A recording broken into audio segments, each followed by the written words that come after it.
Hi, my name is Jennifer Fletcher, and I'm a longtime Kaplan GRE teacher. What you're about to watch is an excerpt of a GRE sample class, highlighting some of our live instruction courses. The DVD is an audio recording with slides, but if you access the recording using your online center, you'll be able to see the course delivered in the Classroom Anywhere environment, which is where our live online classes are held, featuring live chatting and polling. If you would like more information on our comprehensive courses or are interested in enrolling, please visit us at captest.com/GRE. Best of luck in your GRE studies, and thank you for choosing Kaplan for your GRE prep. So let's get started, and we'll stay focused on our agenda. Today, our goals involve previewing the GRE to talk about what's actually on the test, talking a bit about strategies for both math and verbal, because after all, the GRE is a logic test that rewards pattern recognition and thinking like the test maker. But we're also going to talk about your timeline and how to best prepare for this test that can launch you into grad school and into the career of your dreams. Finally, we're going to talk about options because we understand that not everybody studies and prepares exactly the same way. It's key that we get you the right information so you can select what's best for you. So let's talk a little bit more about what's on the GRE, because knowledge is power. The more you know about this test, the more confident you're going to feel when you go in there to earn that score that you need. So let's talk a little bit about how important the GRE is. Take a look at the pie chart on the right-hand side. It's always been important for us to stay in contact with graduate programs around the nation. And one thing we like to ask is, how important is the GRE for admission to your program? And you'll note in the pie chart that 31% report GRE score is the most important. That's not surprising to us, actually. The GRE is the common yardstick by which programs can measure different candidates. So earning an A or a B at one particular institution might have been a little bit different than earning an A or a B at a different undergraduate institution. The GRE is the great equalizer. Support a positive and strong GPA with solid GRE scores. If your GPA is not where you want it to be, the GRE is what can launch you into your grad program and make you look even more competitive. Like it or not, the GRE is a very important factor for your application to graduate school, so we do encourage you to think very seriously about how to best prepare for this exam.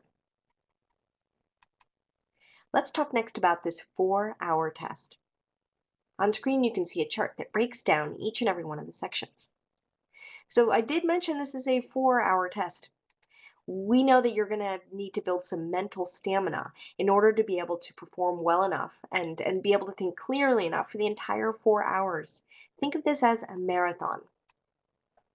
The GRE starts off with 2 writing sections. Each one is 30 minutes long. We'll talk a little bit more in depth about those shortly. I do want you to know that the score for the analytical writing section is separate from the verbal section. It's scored from 0 to 6. More on that shortly. Next up, you'll have 2 verbal reasoning sections. Each one's 30 minutes long, and you should expect 20 questions in each of those 2 verbal sections. The GRE will also include a quantitative reasoning or math segment. In fact, there are 2 sections that count towards your math score on the exam. You should expect 20 questions in 35 minutes for each of those 2 math sections. There will be an unscored or experimental section on your exam, and it can be either math or verbal. It's our official Kaplan stance that you make sure to treat each question on the test as though it counts. The GRE is a big deal. Guessing incorrectly about which section is experimental could really hurt your score. We Kaplan teachers always treat each question on the exam as though it counts. So if you walk away from the test having taken 3 verbal sections, you can be sure one of them was experimental, but you just won't know which one. To remind you, the experimental section can be either math or verbal. Some GRE exams feature a research section at the end of the exam, which is labeled as such. It's optional. But remember, only opt out of a section that explicitly tells you that it's a research section. If that does appear on your exam, it will be last, and it will be labeled. It's so important in your preparation for your GRE that you start thinking about how to best create realistic practice test experiences. And we'll talk more about taking realistic practice tests a little bit later, but this 4-hour test will certainly take some preparation. Nice. So let's talk a little bit about how the test is scored. In August 2011, the GRE test makers changed the scoring algorithm for the way that the GRE processes scores. It's still an adaptive test, but the GRE now adapts section by section, as opposed to question by question. Here's what I mean. When you and I sit down to take the GRE, the first section that we're offered will be an intermediate level section. That's true for both math and verbal. If you score particularly well in that first section, the next section that you get offered will be tougher. That's great news for your score, though, because that sets you up for the highest potential score range.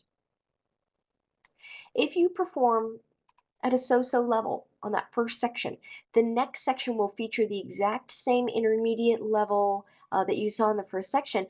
But the good news is, if you perform especially well in that second section, there's score overlap between the middle and highest potential score ranges, and you can actually climb up into the highest potential score range with a solid performance in section 2B. I say that because many students say, well, oh my goodness, isn't my fate totally riding on how things go in the first section? That first section does set you up for the next section in terms of difficulty, but it doesn't seal the deal. Instead, you can say to yourself, the performance in the second section can boost you up. Good. So both the math section and the verbal section adapt this way, section by section. One other thing worth mentioning is that while you're working on a particular section, you can go back and forth. For example, if question number 7 struck you as incredibly challenging, you have the opportunity to flag it and use your review screen a little bit later to go back and see the questions you flagged to return to. This current iteration of the GRE allows you to hop around in the section at will. It is adaptive, but section by section. Let's talk a little bit more about the scores. On the left-hand side of your screen, you can see a bell curve.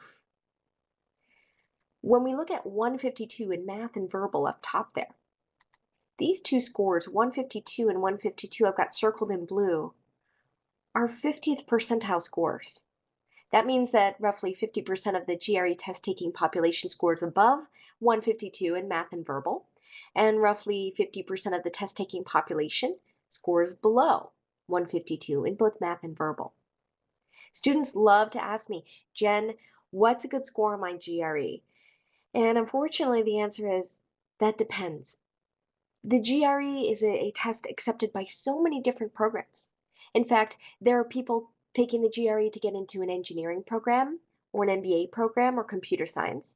There are people taking the GRE to get into vet school, or journalism programs in philosophy, occupational therapy, psychology. There are so many different grad programs accepting the GRE, and for that reason, you need to get the expert answer on your target score from the programs to which you're applying.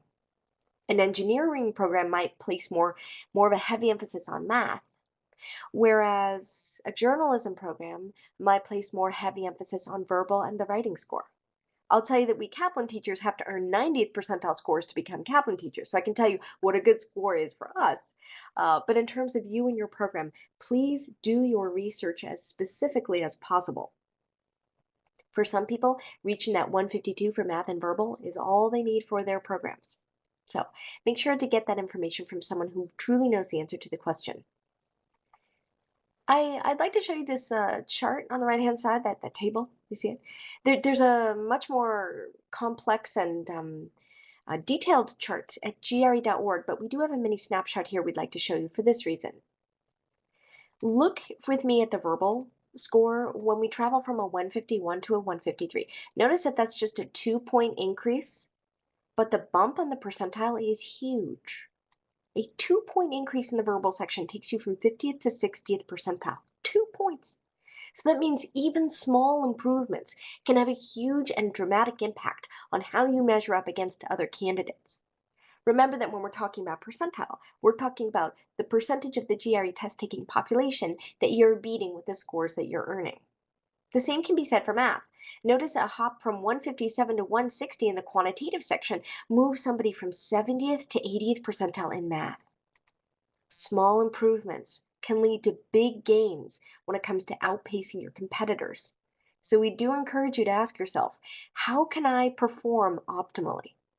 How can I strive for the best? 1 or 2 more points. How can I eke out just a few more to get there? Now, if you'd like a more thorough understanding of how these scores work and the percentiles, you can certainly head on over to GRE.org. And for those of you watching this who are thinking to yourself, I'm not familiar with this 130 to 170 scoring system, I only know the 200 to 800 system, rest assured at GRE.org, there are some concordance tables that show you, for example, what a 700 on the old GRE would mean with today's scoring system. So GRE.org is a great place to go for plenty of extra information about scoring. Good. I did promise you just a moment ago that we would talk a little bit more about the analytical writing section, and that's my goal now. Please take a moment to read these 4 bullets to yourself here online.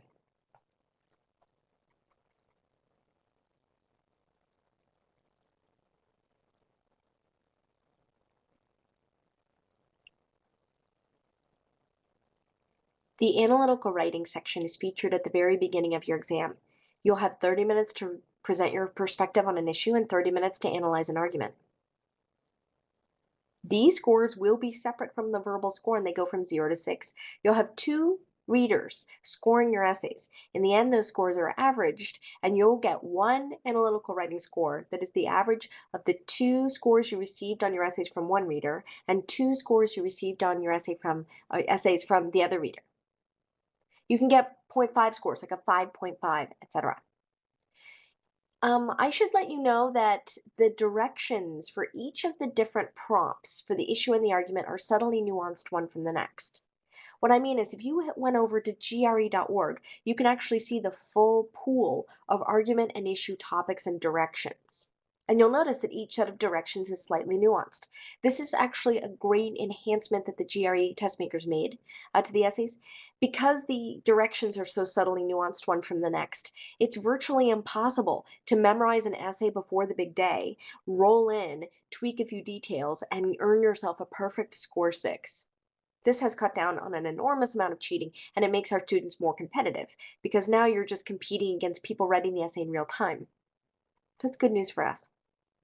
Along with sample prompts at GRE.org, you can also find sample essays with commentary, and you'll be able to look at what a high-scoring essay does, and you'll be able to compare that against a lower-scoring essay. I do recommend checking out that feature at GRE.org to find out more about the writing portion of the exam. Some students tell us, well, the writing doesn't matter that much, so I don't know that I'm really going to prepare for that portion. But we do try to dissuade students from that stance, because whether or not the essays are important, they will be the first portion of your exam. It's really important that you get started on that test feeling confident so that you can continue attacking the test from a very confident stance. We do encourage you, if for nothing else, to get ready for the essays so that you can at least approach them with the least amount of stress possible. So, when it comes to the issue and argument essay, the last thing I'll say is please make sure you know that these are 2 distinct tasks. It's so important you understand the differences between them before you walk into test day. They are distinct. So here's a snapshot of the scoring you can expect to see in the math and verbal portions of the GRE. Please take a moment to read these to yourself.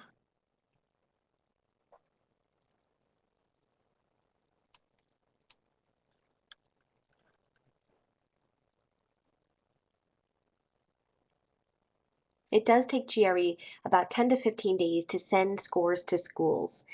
So you can decide on the day of your test to report your scores to up to 4 schools, or you can report to 3 schools, 2 schools, 1 school, or no schools. It's all included in the amount of money that you pay to sign up and register for the GRE. If you'd like to send additional reports to schools at another time, you sure can, but the GRE will charge you for each of those additional scores that they send out.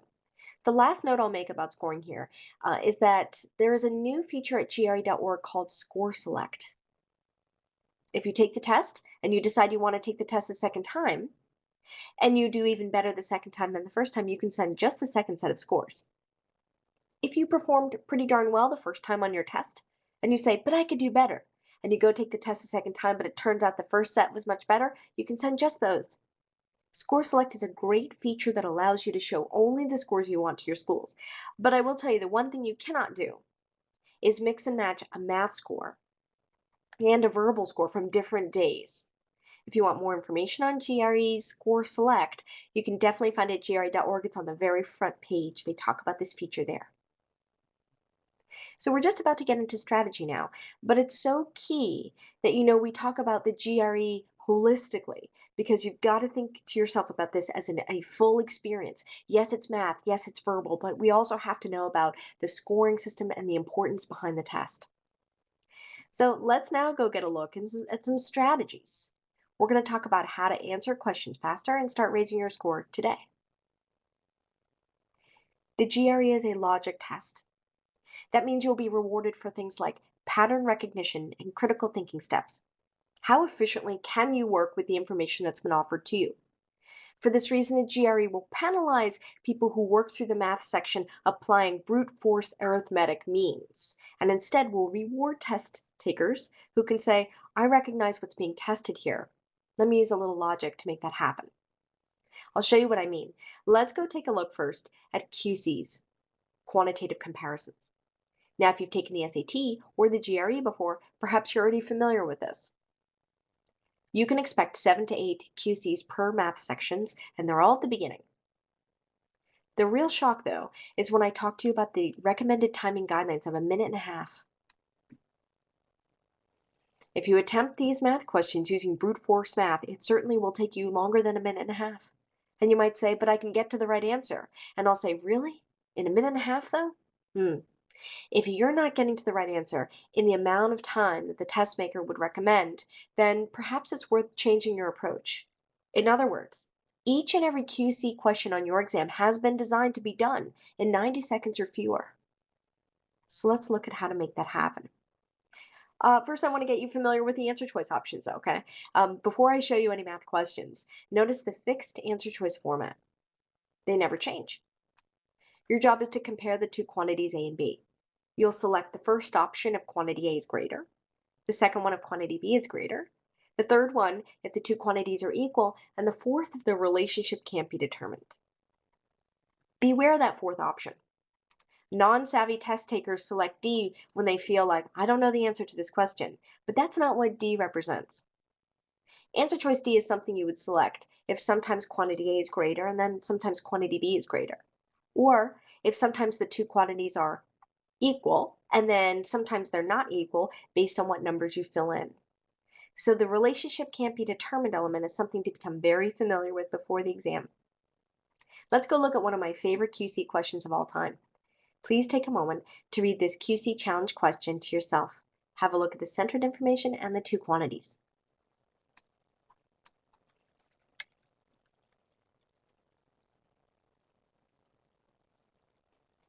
I'm excited to show you a really great and helpful strategy called comparing piece by piece.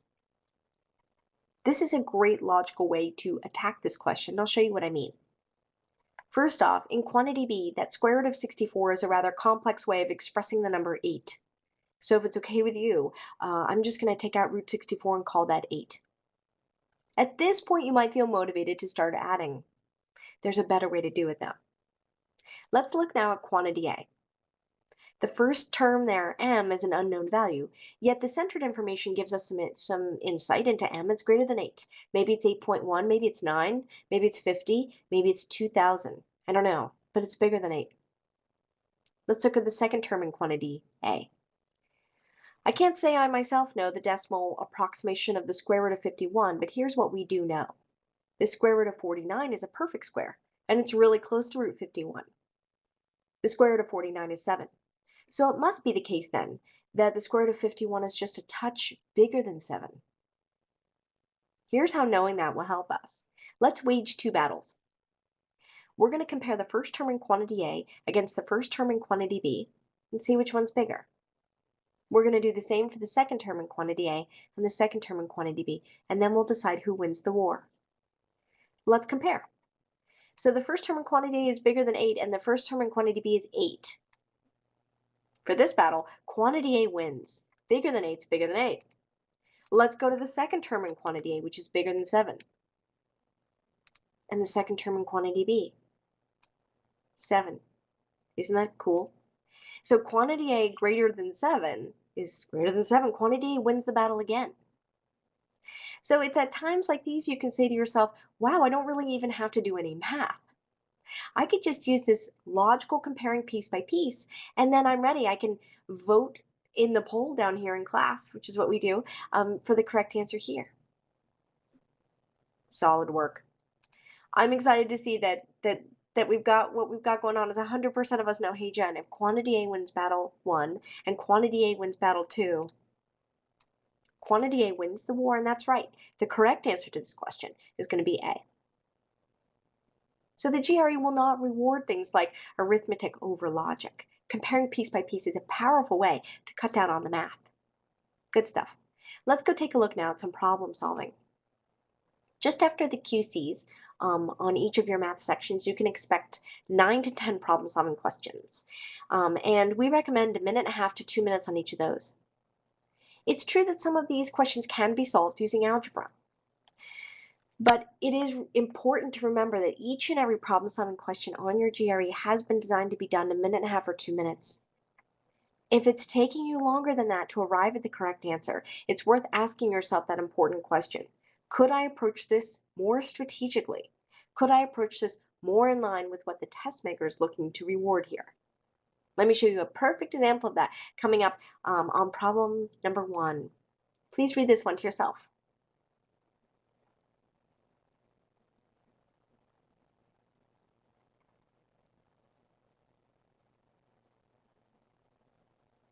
I'm sure we can agree that this question could be solved algebraically.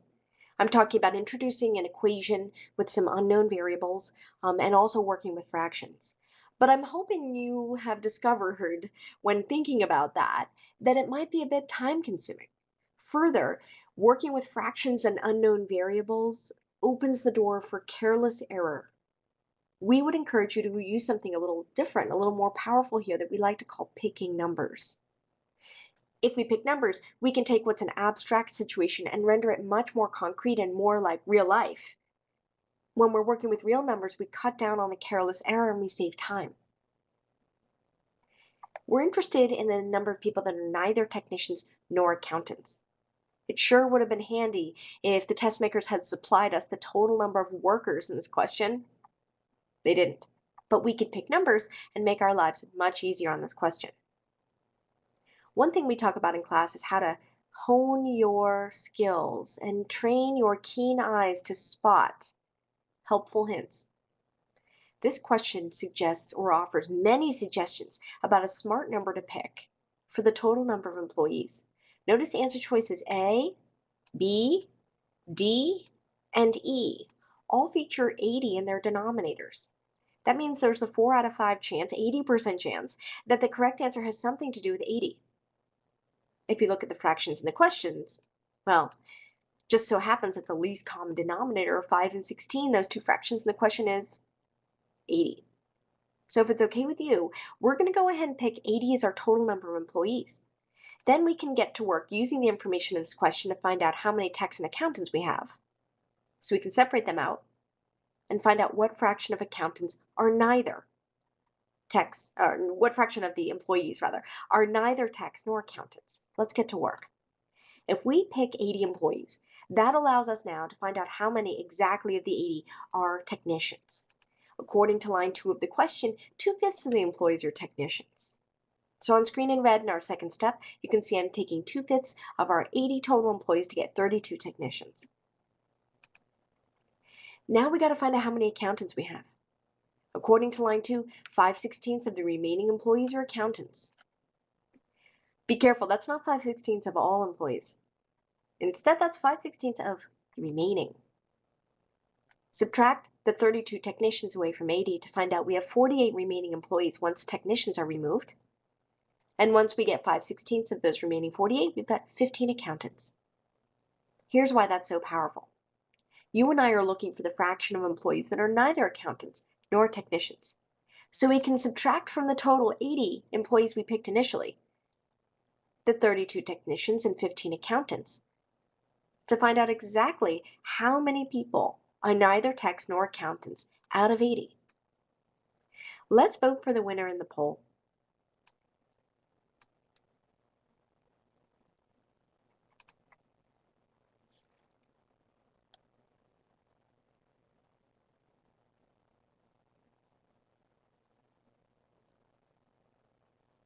Looking great.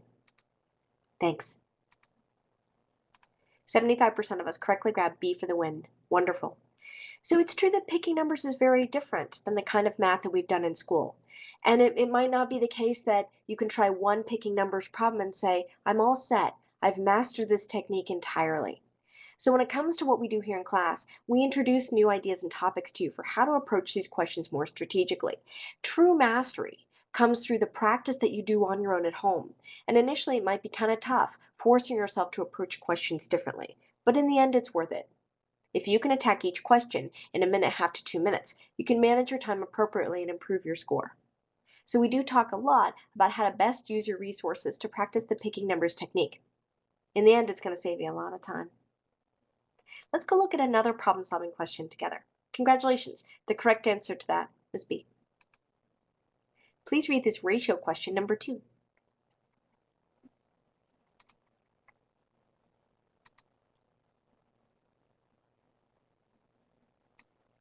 So it just so happens with ratios that you can glean all kinds of extra information that wasn't even given in the question. You already know that ratios show you a relationship, but not actually in a quantifiable value. What I mean is, if the relationship of boys to girls is 5 to 13, well, there might be 5 boys and there might be 13 girls, but there could be more. For example, there could be 10 boys and 26 girls. This means that we maintain the 5 to 13 ratio, but everything's been doubled.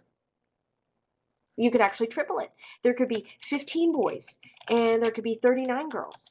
Triple the boys, triple the girls. That's how a ratio works. In fact, if you've ever made cookies and doubled the recipe, you've already worked well with ratios. You have to double all the ingredients to make the cookies turn out right. In fact, we could keep going, couldn't we? We could quadruple the boys to give us 20 boys, quadruple the girls to give us 52. You'll notice that this question asks you about the number of boys there are. If you look at the note I've got on screen in blue, and you look at the boys there, we have 5, 10, 15, 20. One especially important number property has emerged here. The number of boys is going to be a multiple of 5, which was the original value given for the number of boys. Every subsequent number of boys is a multiple of 5. The next one is 25, and on from that, 30. It's so great to know what sorts of information different number properties can reveal to you, like ratios. So how about we vote in the poll for the only answer choice option among the 5 that is a multiple of 5, because that's got to be the number of boys.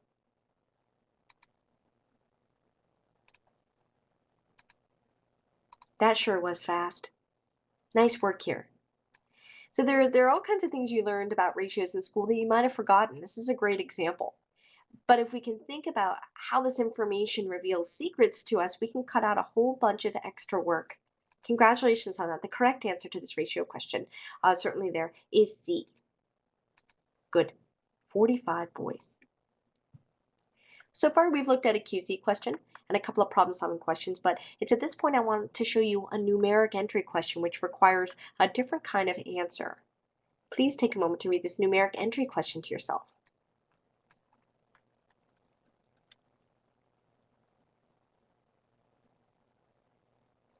You'll notice there are no answer choice options down below, and there aren't any QC options. There's just that numeric entry box. Now, if you've taken the SAT, perhaps you're familiar with the grid-in question. This is rather similar to the grid-in question. Please be careful with your scratch paper. There's no safety net. You can't double check your answer against the answer choices because they're just not there. Let's use your knowledge from school to help us solve for the angle PRM. First, get a good look at where PRM is. It's actually 2 angles together, isn't it? It's angle PRN and angle NRM. So we're talking about 5y and 3y. For us to be able to answer this question, at the end of it, what we're looking for is 8y. Not a bad idea to make a note to yourself about exactly what it is we're solving for.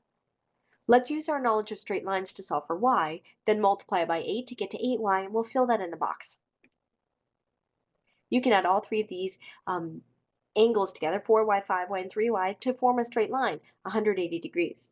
Remember? If you combine like terms on the left to give you 12y is 180, y is 15. But be sure not to fill 15 into the numeric entry box there. We're looking for 8y, not just plain old y. 8y results from the 5y in angle PRN, and the 3y from angle NRM, so together we need 8y, which happens to be 120. This numeric entry question is a great opportunity to talk about the on-screen calculator that will be offered to you for the duration of each math section on your GRE. Now, you will not be able to bring your own calculator into the exam, but every math question on the test gives you the ability to open the on-screen calculator and use that. If you've ever worked with an on-screen calculator, you might have noticed a drawback. It's a little bit clunky and slow. So we do recommend only using the on-screen calculator when it's absolutely necessary. For something like 8 times 15 here, it's probably faster to do it on scratch paper. There is one pretty darn cool feature, however, of the on-screen calculator, which is the transfer display button. If you click that button at the bottom, it will rocket the correct answer, whatever you've calculated out there, into the numeric entry box for you, so you don't have to worry about typing it in there. So that's kind of neat. But use the on-screen calculator sparingly and as a last resort. Overuse of the calculator is actually a trap. It can take away valuable time that you could spend working on other questions. To be clear, the correct answer here to this numeric entry question is 120, and I'm hoping you got a chance to work here with the calculator. It's important to become familiar with how this device works. So you've seen a little bit about what happens in our math class. We talk about strategy. We talk about math you've forgotten about that maybe you've learned a long time ago in school. We've talked about the different styles of math questions you can anticipate on the exam. But now it's time for us to talk a little bit about verbal. Please take a moment to read this verbal overview chart to yourself.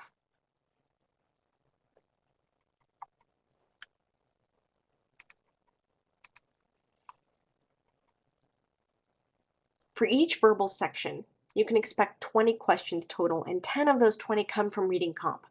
That's right, reading comprehension constitutes half of your verbal score, and it's a big deal. Learning to read for points the way the test maker has designed this to be done is imperative.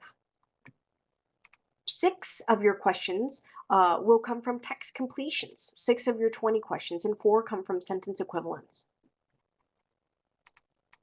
When it comes to text completion questions, you can expect 1, 2, and 3 blankers. There's no partial credit. To get the point on a 2 or 3 blank text completion, you'll have to correctly and independently select answers, and I'll show you how that works in just a moment. As for sentence equivalence, there's only one type. I could describe it to you, but I'd rather show it to you so you can really see what selecting 2 correct answers to the same question looks like. It's so important to become as familiar as possible with your test so that you can know what to anticipate and how to respond. Before we leave this chart, I want to draw your attention to the timing guidelines at the bottom. Additional familiarity and building your vocab is a great way to ensure you can answer text completions in about 1.5 minutes max, sentence equivalence in about 1 minute, and we recommend 1 minute reading each paragraph in every passage and 1 minute per question. The GRE is a time test. Strategy is so key, even in verbal. So let's go take a look at a 3 blank text completion together. Please take a moment to read this one to yourself.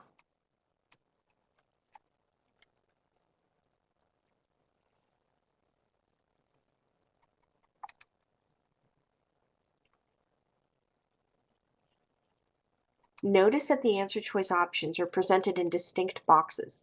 For you to be able to get the point here, you're going to have to correctly and independently select answers, as I mentioned, for each of the blanks. That might initially seem like bad news, but the good news is there's no rule that says you must approach this question in the order it was presented to you. If you'd like to answer the question doing blank 1 first and then blank 2 and then blank 3, well, that's not a bad idea. But if you prefer a different order, like say 3, 2, 1, why not? It's important that you answer these text completions in the way most likely to give you 3 correct answers. So do the easiest blank first and get a boost up on the other blanks. You might have noticed a really powerful clue here in this sentence, unfair burden. That can give us a great boost up for blank 3. Some express, dun dun dun, of what they claim is their unfair burden in maintaining the organization. It's helpful before heading down to the answer choice options to predict the sort of word you're anticipating for blank 3. For example, if you know it's creating an unfair burden, maybe some are expressing disappointment, something negative. Let's head on over to blank 3 and see if we can select a word that would match our prediction of disappointment.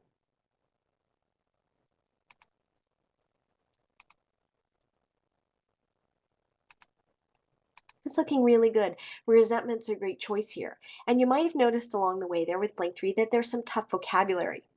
Part of the points that you'll be earning here in text completion will come from strategy, and part will come from building our vocabulary. So ennui is a great word to look up after class if you're unfamiliar with that one. Let's go to blank 2.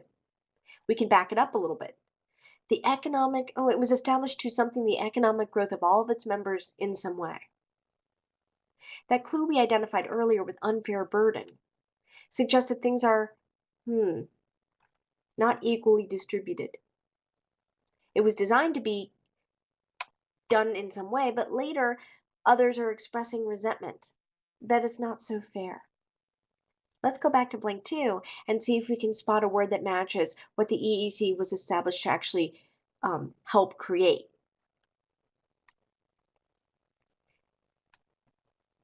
It was established to something the economic growth of all of its member nations in some way, yet some people say they're unfairly burdened. Good. For blank 2, our match is F, equally. And notice how much of a perfect contrast that sets up against unfair burden. You've got it. If you were finding blank 1 to be the most challenging, well, if you read back blanks 2 and 3, it can give you a nice boost up. Let's try. Although the EEC was established to blank the economic growth of all its member nations in some way, well, equally, some express resentment of what they claim is their unfair burden. We need some kind of active verb about what the EEC was established to do. Let's head on over to blank 1. Select a match for the word that would logically complete that and support the other selections for blanks 2 and 3. Nice work here. Promote is correct. Thanks. That's right. Promote. Promote the economic growth of all its member nations equally, right? So we've learned a few things there when talking about this 3 blank text completion. First, there's not going to be any partial credit given if you get 2 of the blanks right and you miss the 3rd. Next up, we might at this point be getting a little more familiar with the idea that we've got some more vocab to learn. If you can build your strategy and your vocab, you will be a powerhouse. You'll be unstoppable for the verbal portion, but you can't learn one without the other and expect to be able to earn the competitive score that you're going for. So be sure that you work on flexing both muscles, vocab building and strategy. Nice work. Well, I did promise you a look at some sentence equivalents, so let's go look at what a GRE question that features 2 correct answers to the same question might look like. Please read this sentence equivalence question here to yourself.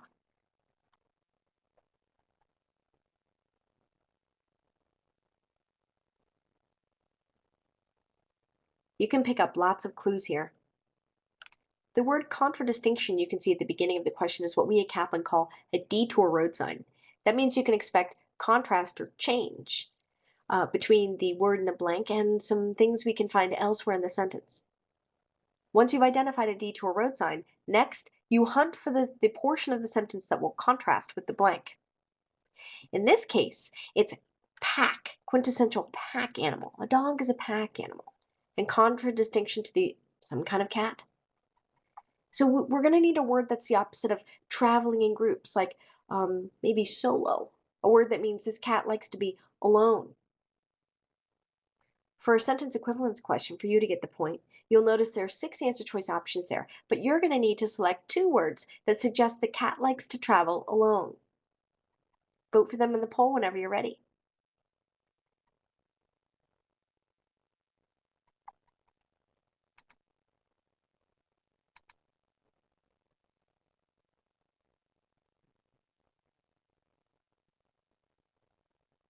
Great work. Seems to me we're ready to go. Wonderful. 100% of us correctly grabbed aloof there at the bottom, and 80% grabbed solitary. Congratulations. What's so interesting about these words aloof and solitary is that they both capture the spirit of the cat wanting to be by himself or herself, but yet solitary and aloof are not perfect synonyms. It's true on the GRE that correct answers to sentence equivalence questions must complete the sentence in a similar way, but they don't have to be exact synonyms to make it happen. Please beware of just heading down to the choices looking for perfect synonyms. The test makers have anticipated that and will sometimes offer wrong answer synonym pairs. So be careful. Your best chance of answering this question correctly is to formulate an idea of what you're looking for before you head to the choices, and then selecting the two words that complete the sentence in the same kind of way. Nice work there on your sentence equivalence. We sure do have some vocab to build, huh? The last thing I want to show you in today's class is a little bit of reading comp. I want to draw your attention to the passage there at the top. And for now, I'm going to cover up the answers so that you can't see them. Please take a moment to read this passage to yourself and raise your hand when you're ready.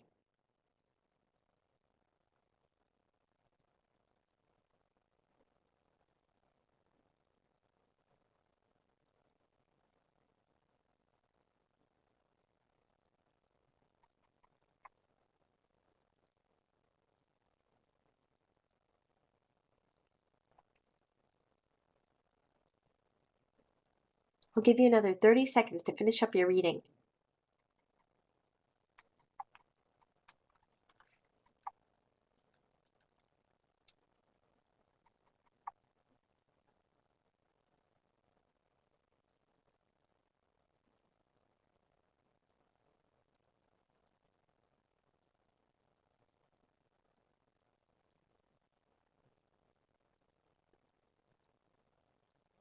Great job here.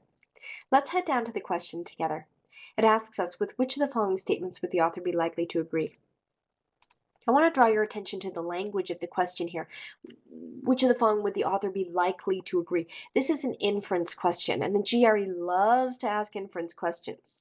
There's a specific way to answer them confidently. What you'll need to do is get your finger on the pulse of the author's tone. While you were reading this passage, I'm hoping that it struck you that the author's tone towards the subject matter was positive. The first sentence kicks off with vocabulary like epitome. The last sentence features a phrase, the greatest piece of operatic theater ever written. So the author's tone towards this subject is positive. Here's why that's so helpful. You and I are heading down to an inference question that features potentially more than one correct answer. The directions ask us to consider each of the answers separately and indicate all that apply. Be careful. No partial credit here. We're going to keep any answer choices that reflect the author's positive tone towards the subject, and we're going to eliminate any answer choices that read as a negative, or maybe even neutral. Let's go to choice A. Wagner's piece is too demanding and logistically difficult to be performed there. So notice how negative that rings. It doesn't match the author's positive tone, so you should toss it out. Let's go to choice 2. An enduring effect of Wagner's piece is the innovations made to the opera house to accommodate the large orchestra. Bam! That one's correct. It mirrors the author's positive language and tone in the passage. Therefore, we can say the author would agree with that. That's an inference we can make. It echoes the positive tone. Let's go to the third option together. Mammoth works such as Wagner's piece are better performed on one day to preserve their full effect. Remember that in the passage, the author talks about this piece being done over successive nights. Answer choice 3 suggests that the author would like to make a change to how this thing is performed. The author's tone towards the subject is positive. It's unlikely the author would recommend any sort of change. So we should eliminate choice 3 and confidently decide only choice 2 is correct here. On an indicate all that apply question like this one in reading comp, you could have one correct answer or two correct answers, or you could even have 3. There's no partial credit offered. It's going to be 1, 2, or 3 correct answers. Please remember, it can't be 0 correct answers. That would be leaving it blank. But it's going to be 1, 2, or 3 correct answers. Good. Strategy in math, strategy in verbal is so critical to your success there on the test. But we have to now talk about how to fit this into the big picture. So let's talk next about your timeline and how to adequately prepare for the test itself. A realistic snapshot of the amount of time it takes most students to prepare successfully could really get you started on the right path. So let's talk about that. We do encourage you to study thoroughly and take the test seriously. Remember that pie chart I showed you at the beginning of today's class, where 31% of programs report that GRE is their most important factor? That's huge. We do recommend 2 to 3 months to study consistently. It's been our experience here, and we have been doing this for decades upon decades, that it usually takes GRE students about 100 hours to get enough work in to be confident that they can perform at their optimal level. We recommend spreading those 100 hours out over 2 to 3 months of serious, consistent study. As you know, studying for the GRE is not something you can cram for. Otherwise, you wouldn't really even be watching this. You'd be studying up overnight one night and going to take the test the next day, and that's it. But that doesn't work here. This is a 4-hour test. It's a marathon. So let's make sure that your training for this test is in line with what the test demands. Studying seriously and consistently over 2 to 3 months is what we recommend. That's what we found has led to the most success for students. But once you decide how much time to set aside, now it's time to talk about what sorts of materials you're going to be using in order to make sure that your time is really valuable. Please be sure that you're making smart choices about using realistic materials and practice tests. We'll talk more about those in just a few minutes. One great thing about the GRE is that the score is good for 5 years. So if you score well on the GRE, you can actually hold on to those scores even before you apply to grad school. If, for example, you want to use them to apply to a master's program and later apply to a PhD program, you could use the same set because they're good for 5 years. Talk about a huge investment. The GRE opens doors not only to grad programs, but also to fellowship and scholarship opportunities as well. So please remember that this number can launch you forward. It can support a very solid GPA and bolster a GPA that might not be as solid as those of your peers for a competitive program. So let's talk now about those options. I did say to you earlier that we recognize not everybody learns and studies effectively the same way. So what you need to do during this segment is listen carefully and decide which one of these options works best with your study style.